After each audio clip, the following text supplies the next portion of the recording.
I'm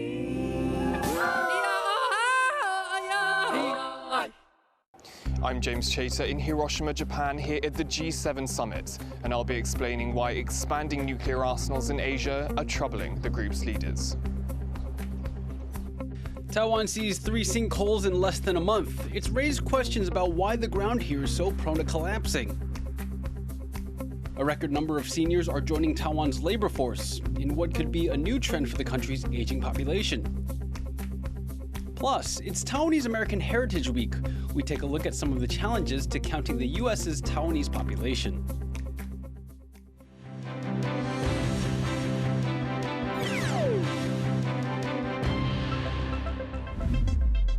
A warm welcome to TaiwanPlus News. I'm Leslie Liao.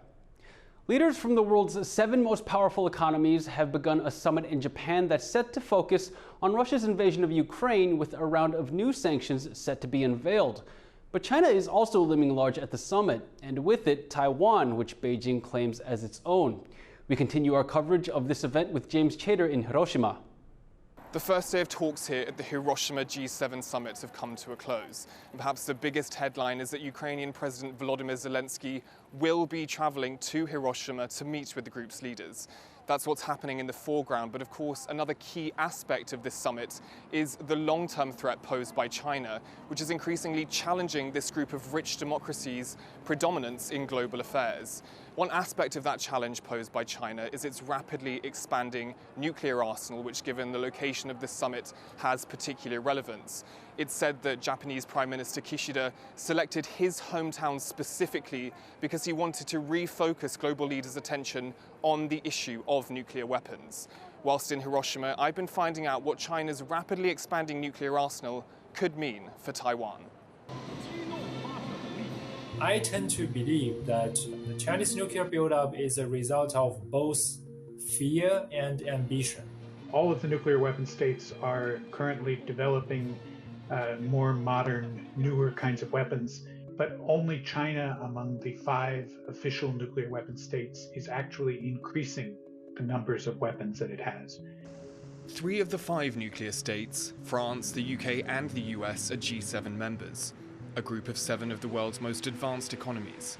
This year, the group's leaders are gathering here in Hiroshima, where the US used atomic weapons for the first time in history, bringing about the end of World War II. In Hiroshima, G7 leaders are discussing rapidly expanding nuclear arsenals in Asia, and particularly China's, at a time of increasing tensions in the region. For decades, China's number of nuclear warheads held steady at around 200. But in recent years, it's grown rapidly. The Federation of American Scientists now estimates Beijing has at least 410 nuclear warheads. A Pentagon report last year said that China will have 1,500 warheads by 2035, if its arsenal keeps expanding at its current rate. Beijing described that US report as speculation.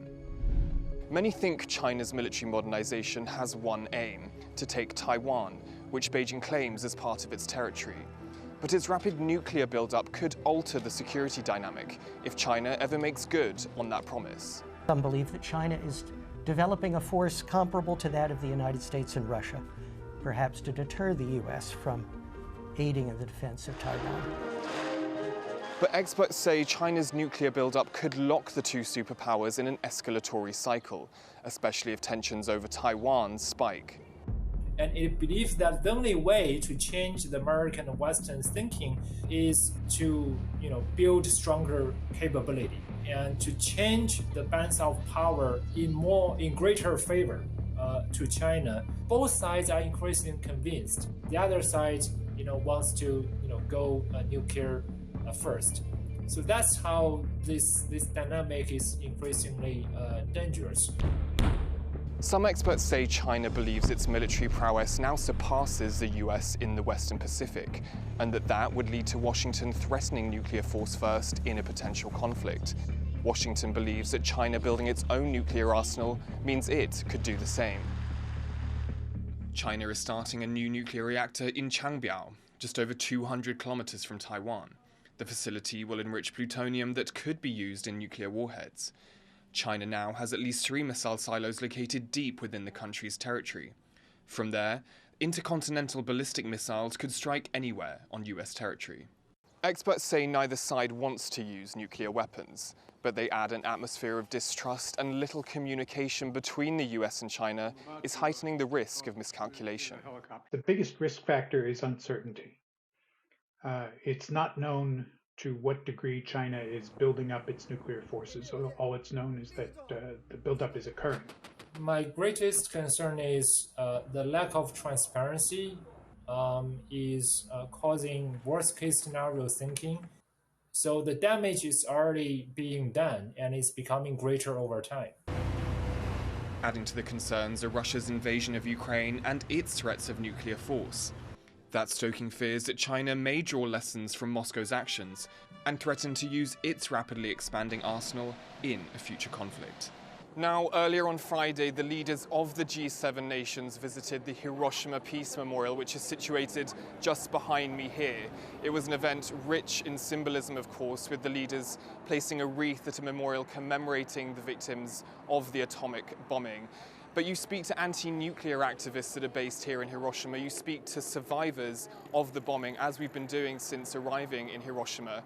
And you realize that there's not much optimism that despite this summit being held here in Hiroshima, that much progress is going to be made on the issue of nuclear weapons. Again, Ukrainian President Volodymyr Zelensky's visit to Hiroshima might refocus global leaders' attention on the nuclear threat that Moscow currently poses to Ukraine. But you look at the way that geopolitical tensions are evolving in Europe with Russia and Ukraine, but also here in Asia with rapidly expanding arsenals in China and the nuclear threat posed by North Korea. And it's difficult to see where those concessions are going to come on the issue of nuclear weapons. Andy Shearer and James Chater in Hiroshima, Japan for TaiwanPlus. For more on the G7 summit and how its members are looking to collaborate to face security issues, our reporter Jaime Okan spoke to Washington, D.C.-based security analyst Nishimura Rintaro. The G7 has traditionally been a space for economic cooperation, but what about security cooperation? What have we seen so far coming out of G7? The Japanese government came out with a document about the priorities for the G7 summit, and there's two areas in particular that I think we should know. One is obviously the big one, which is maintaining the international order based on the rule of law. And the other one is reinforcing engagement with the so-called global south. And I think the first one in particular includes like opposing unilateral changes to the status quo by force. But I think the emphasis this time is that it's anywhere in the world. So it's not just about Russia and Ukraine, but it's also alluding to China and Taiwan. And it's also going to focus obviously on the Russia's threat of use of nuclear weapons, which again is a big topic given the current situation.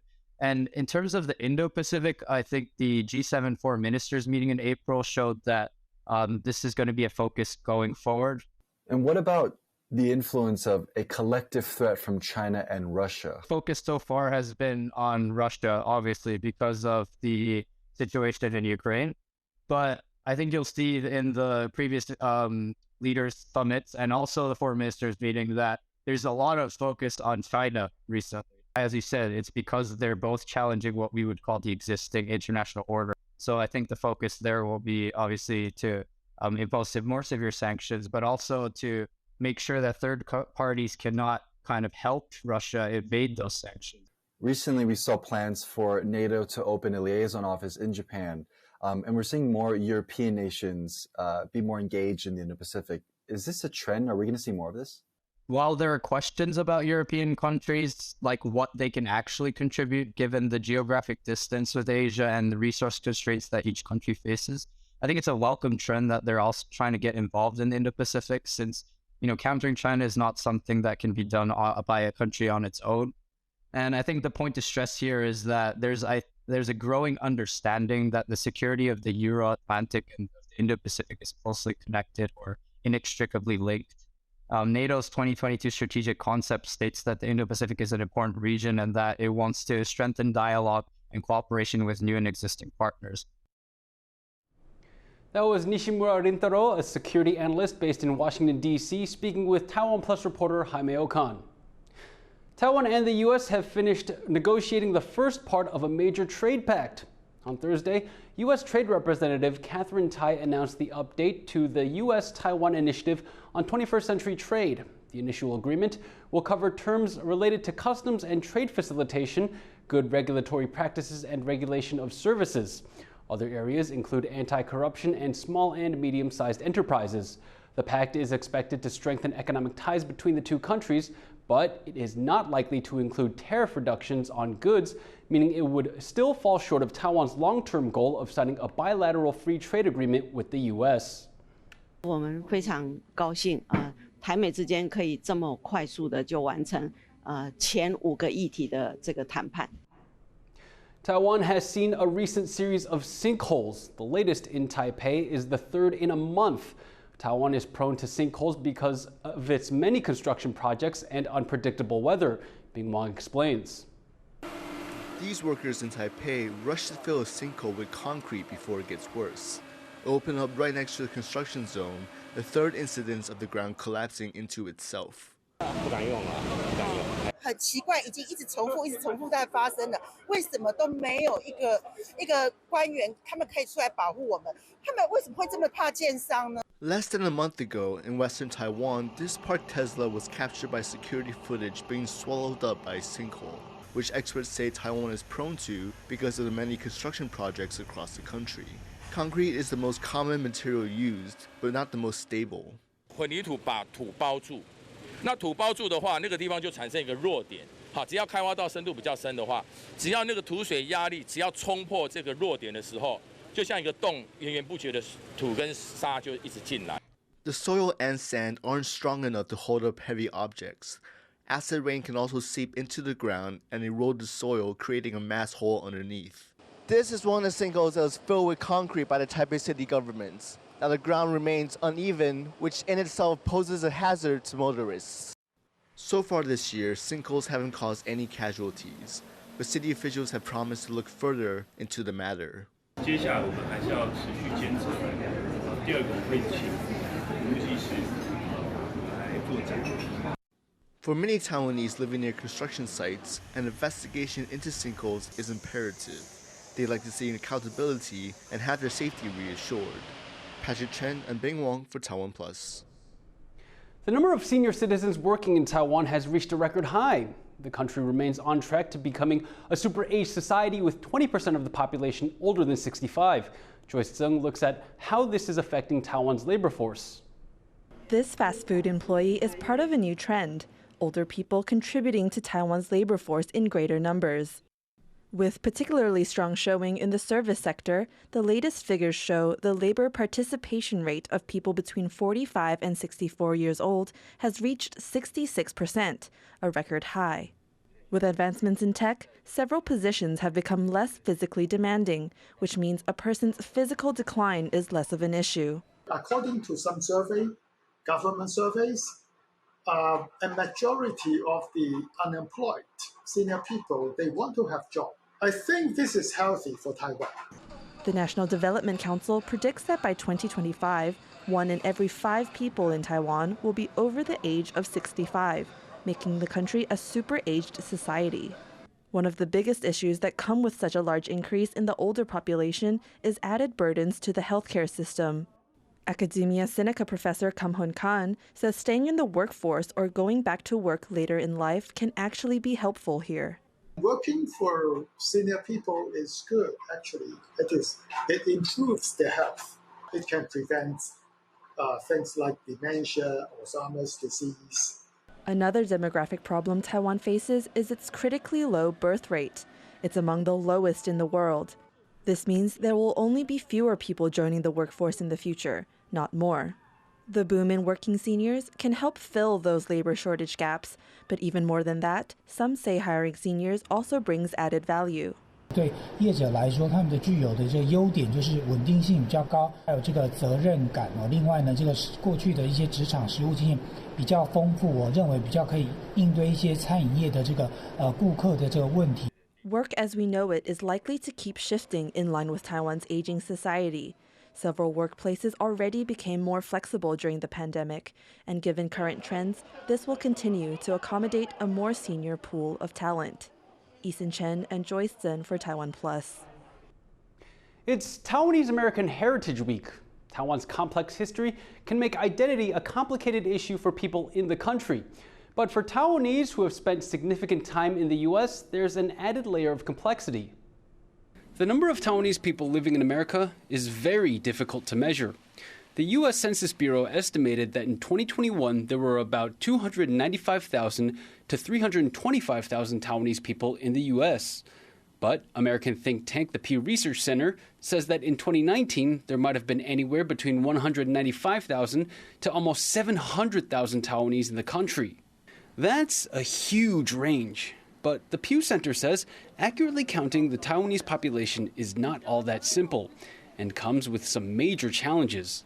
It's something Taiwanese authorities agree with. The census, the choice for the people to fill in is like you like to categorize yourself, the Chinese, Japanese, Korean, India, Filipino, or Vietnamese. You only have these 6 options. Other than that, it's like other Asians. The limited choices might also compel Taiwanese people to take Chinese instead, since it's the more readily available option. This is far from unusual. Jenhua Daberton, a Taiwanese business owner in Texas, says growing up, her family identified as Chinese. I grew up always saying Chinese American. My mom always identifies as Chinese. And I've never asked her why, but she's also very strong to say, but I'm from Taiwan. Taiwan and China have a shared culture and history. In the mid-20th century, the Chinese Civil War broke out between the Chinese Communist Party and the Chinese Nationalist Party. The Nationalists fled to Taiwan in 1949 after suffering defeat at the hands of the Communists. The Nationalists are now better known as Taiwan's biggest opposition party, the Kuomintang, or KMT. After the KMT's retreat, both the Chinese Communist Party and the KMT claimed to represent the true China, which is why Taiwan's official name is the Republic of China. When Taiwanese people immigrated to the U.S., some, but not all, went with the mindset that they represented China. Even today, being Taiwanese is a matter of interpretation. Someone's geographic ancestry might trace back to Taiwan, but because of personal preferences, they might relate more with being Chinese. She feels like she needs to claim that she's Chinese because her parents are Chinese. I think it's out of a respect. I don't think it's out of like a shame or anything. I think my mom has a lot of pride from being from Taiwan, to be honest. There are campaigns to raise awareness about how Taiwanese can be a choice when filling out the U.S. Census forms. We have been doing this campaign to remind people to fill in the census to be counted, and then also to check the other Asian box and write in Taiwanese so we can be counted as Taiwanese on the U.S. Census every 10 years. It's uncertain whether the campaigns have effectively cut down on the margin of error in census counting, but Taiwan and the Taiwanese identity is certainly getting more visibility in the U.S. So how many Taiwanese people are in the U.S.? As with any statistic, we may never have an exact answer, but steps are being taken to make sure that authorities get a clearer picture with every passing year. Coming up, living rough on the streets of Taipei, we see how one person has learned to look after himself after 2 decades of being homeless.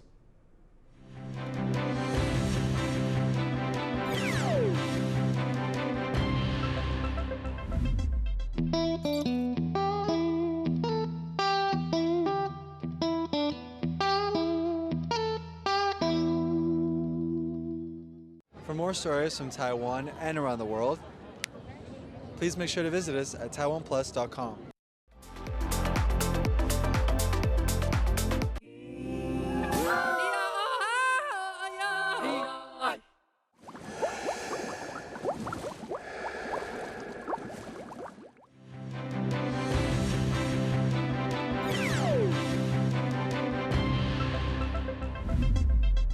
Welcome back. You're watching TaiwanPlus News. Taiwan will not be invited to attend the annual World Health Assembly, or WHA, this year. It's the 7th consecutive year Taiwan has been left out of the meeting. Taiwan's government had hoped to participate as an observer at the assembly, which will be held on May 20th in Geneva, Switzerland, but it is consistently excluded due to China's objections. However, there is growing support among Taiwan's diplomatic allies and other friendly countries for Taiwan to join the annual meeting. That includes Japan, the UK, Canada, and the US. Foreign Minister Joseph Wu says Taiwan will keep fighting for a spot at the WHA. 那中国一再在国际社会上面声称说代表我们台湾，那这个是说不过去的，我们台湾人民也不会接受。那我在这边要再一次重申，只有台湾民选的政府能够在国际组织里面代表我们台湾人民。Montana has become the first U.S. state to fully ban the popular short-form video app TikTok. Governor Greg Gianforte signed the ban Wednesday. He says the law will protect personal and private data from the Chinese Communist Party. Companies such as Google, Apple, or TikTok itself will have until January 1st to stop making the app available for download in the state.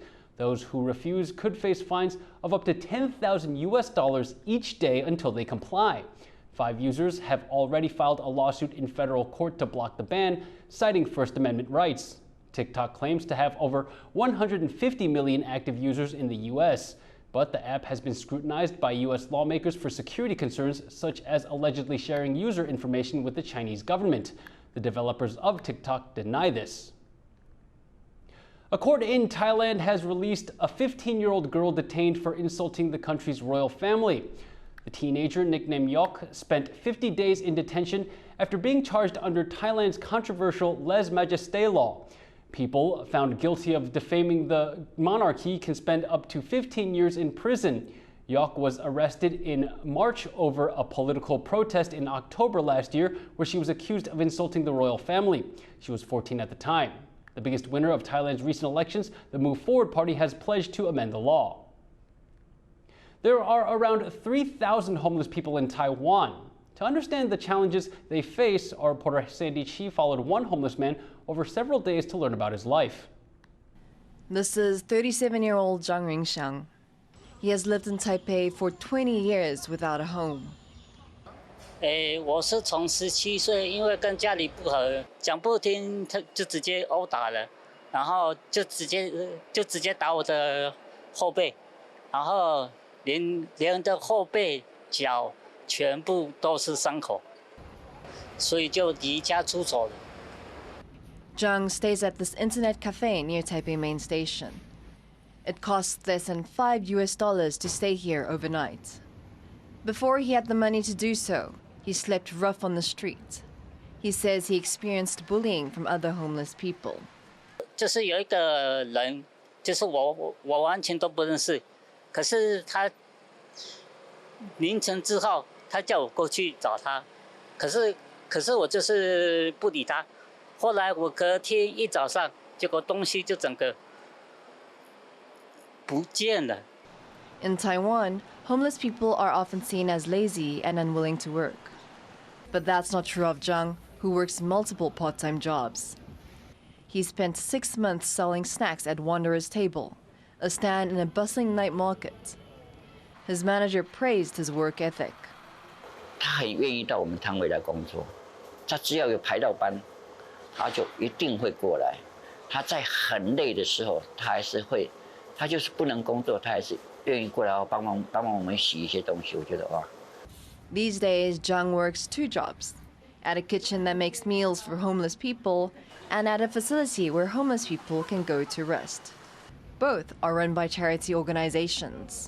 就以前在台北车站睡的时候，就是民众说你好手好脚，你怎么不去找个工作来做呢？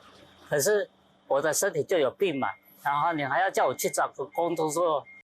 He had some struggles when he first started these jobs, but his co-workers say he's now settled in.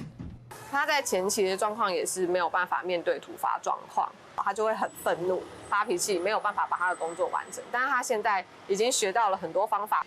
Zhang works 24 hours a week, but that's still not enough to rent a cheap place in Taipei. Rental listings show that the most basic accommodations, a room without a toilet, go for around $140 a month. And rents have gone up in recent years, making it even more difficult for Zhang to find a place to rest his head.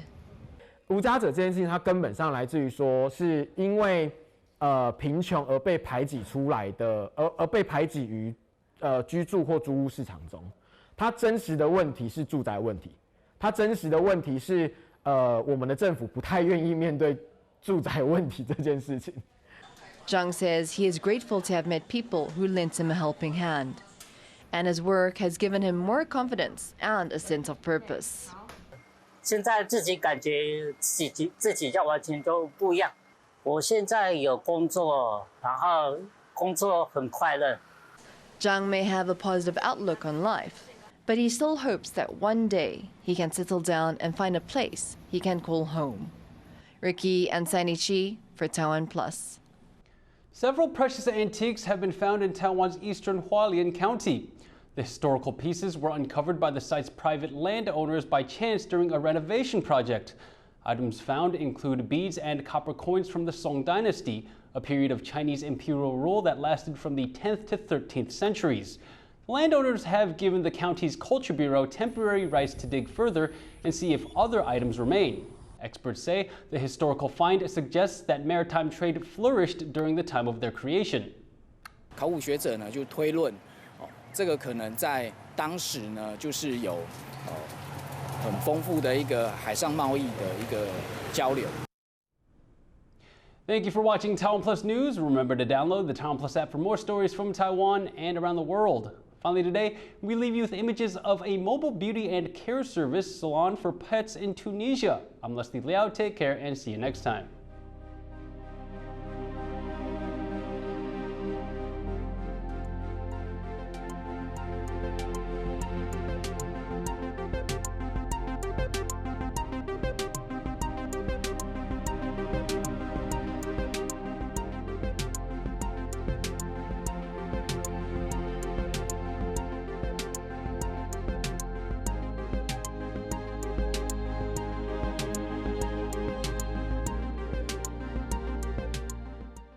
At a time when the world feels more divided, a platform for diverse voices to come together. I'm Divi Gopalan. Join the dots. Be part of the conversation.